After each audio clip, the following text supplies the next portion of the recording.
Aliás, a gente já tem a Priscila para conversar com a gente agora?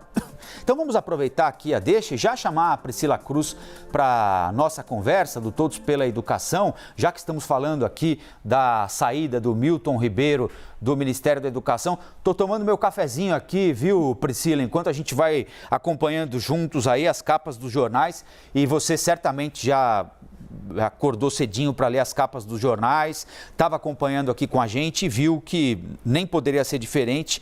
O escândalo no Ministério da Educação derrubou mais um ministro, é o quarto da gestão Bolsonaro. Antes da gente falar propriamente do caso do ministro Milton Ribeiro, eu estava chamando a atenção aqui, Priscila, para essa pequena manchete na capa da Folha. Escolhido por ser pastor, Milton Ribeiro fez gestão ideológica.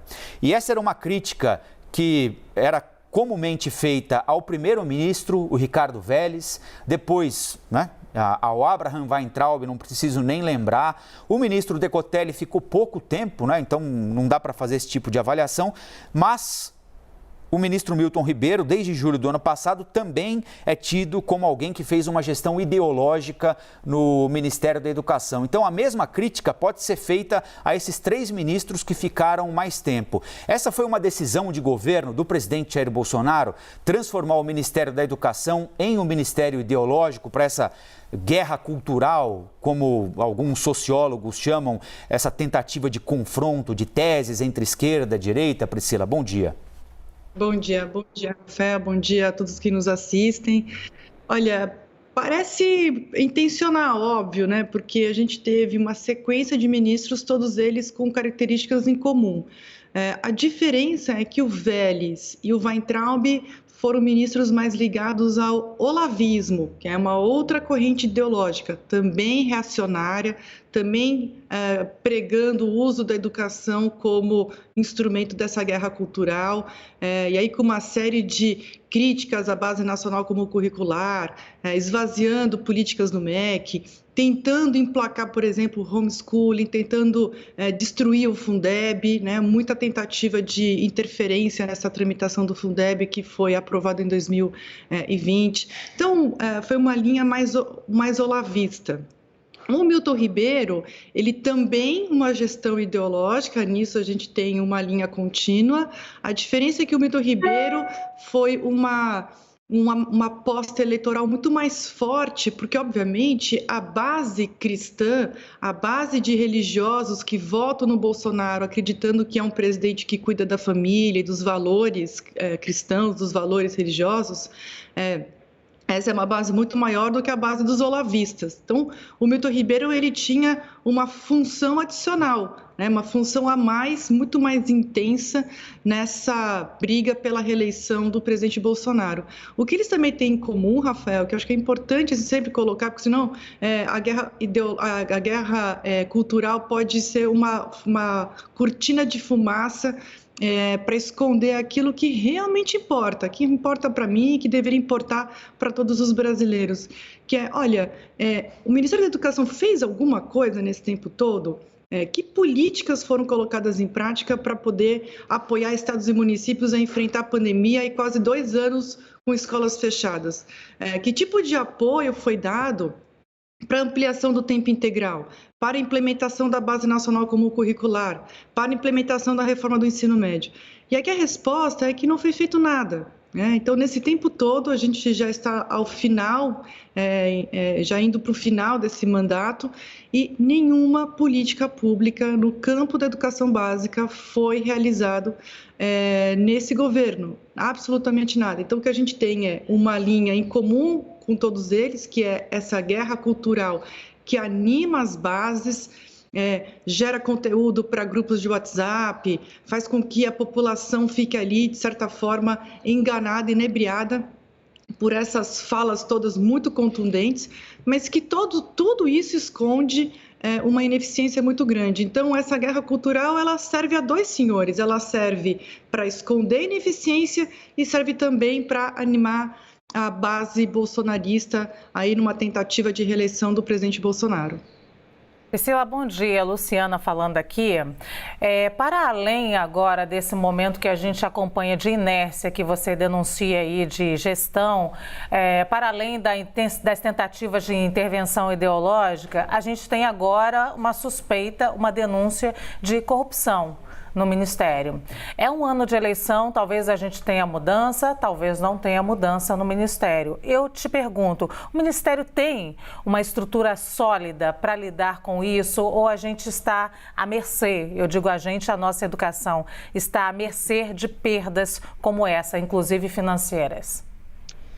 Perfeito, Luciana, esse é um ótimo ponto. De fato, para além da ineficiência, para além de desvio da função da pasta, né, para efeitos da reeleição e não para melhorar a política educacional, tem mais esse terceiro componente que é o da corrupção. Obviamente, muito precisa ainda ser apurado. Eu tenho alertado todas as autoridades e também jornalistas. Olha, tem muito mais coisa ali no Ministério da Educação. A gente tem o presidente do FNDE. O FNDE, ele é o órgão que cuida ele que opera a política pública que é desenhada, formulada no Ministério da Educação. O FNDE, ele que faz os repasses para merenda, para transporte, é o FNDE que faz a compra dos livros didáticos. E o presidente do FNDE é um presidente que foi o ex-chefe de gabinete do Ciro Nogueira, do ministro Ciro Nogueira. Então, a gente tem aí já uma preocupação, obviamente, porque não é para ter político ali comandando o FNDE.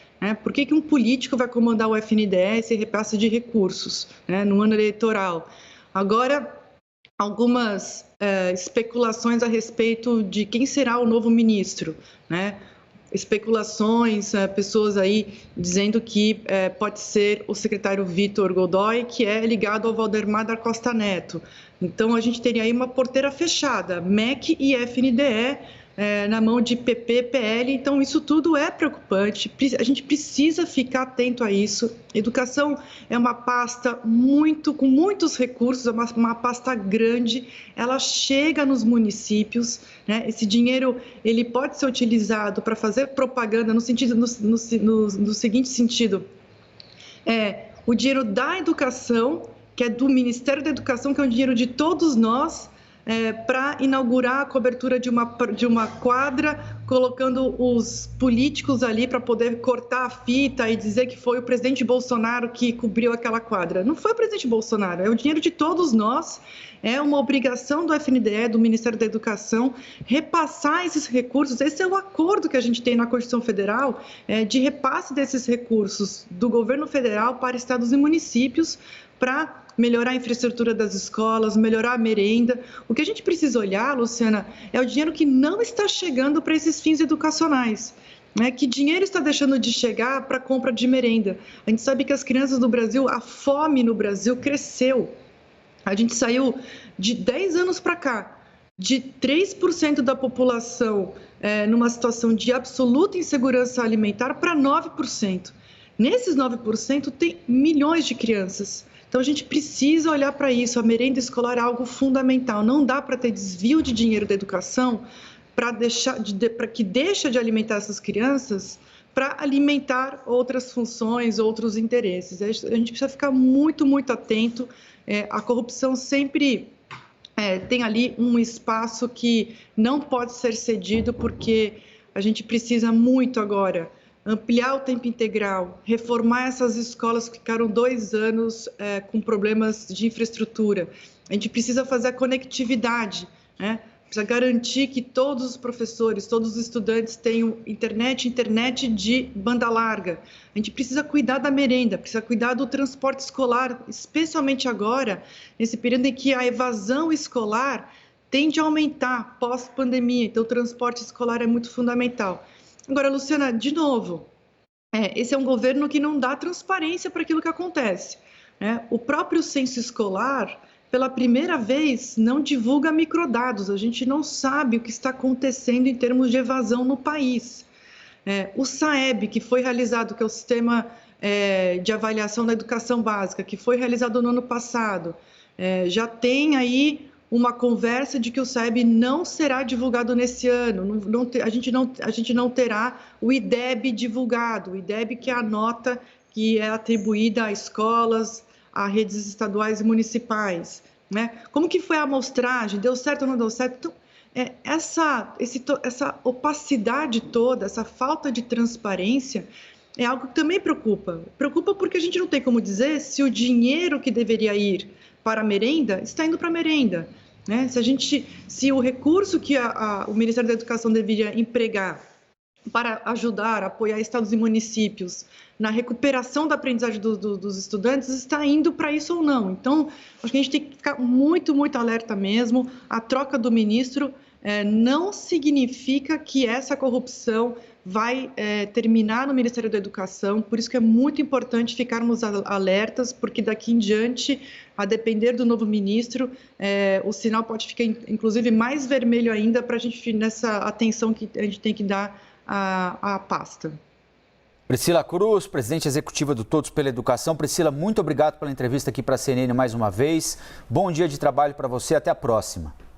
Até a próxima, Luciano, Rafael, sempre muito bom estar com vocês. Bom Obrigada, Priscila. Valeu.